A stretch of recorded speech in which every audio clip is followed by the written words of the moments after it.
Hey, armchair admirals, welcome back to Military Forces Unleashed, the channel where we dissect hardware, not hype. Today, we're talking about China's new floating flex, the Type 055 destroyer and Type 003 carrier. Think of them as Beijing's answer to how do you scare rivals without nuking the economy? Buckle up, this is gonna get salty.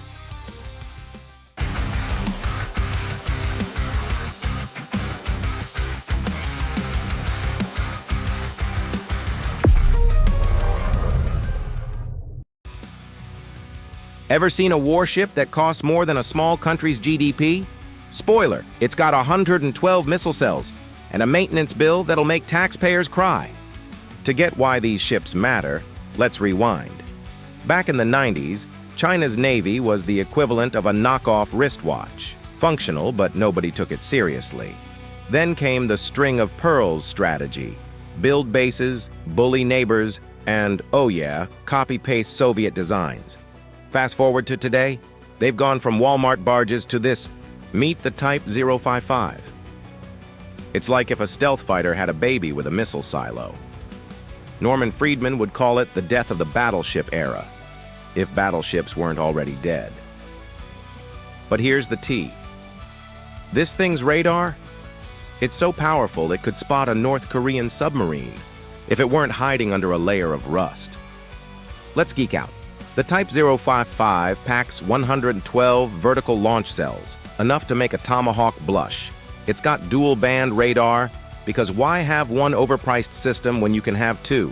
And don't get me started on the Type 003 Fujian electromagnetic catapults. Bold move, China.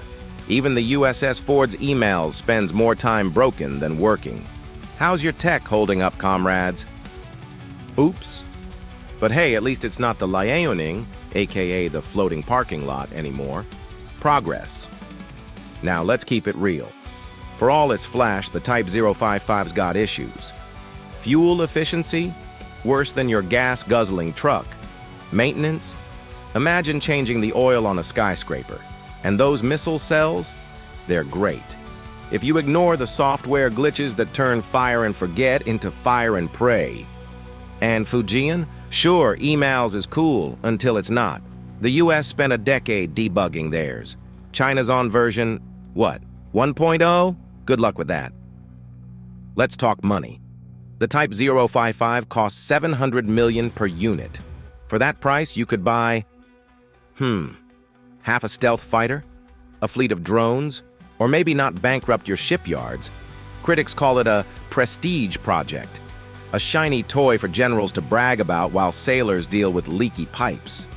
And don't even get me started on the Type 003's budget. EMALS alone probably cost more than my childhood home, and I grew up in a cardboard box. At the end of the day, these ships are like that Instagram influencer. Great lighting, but can they actually fight?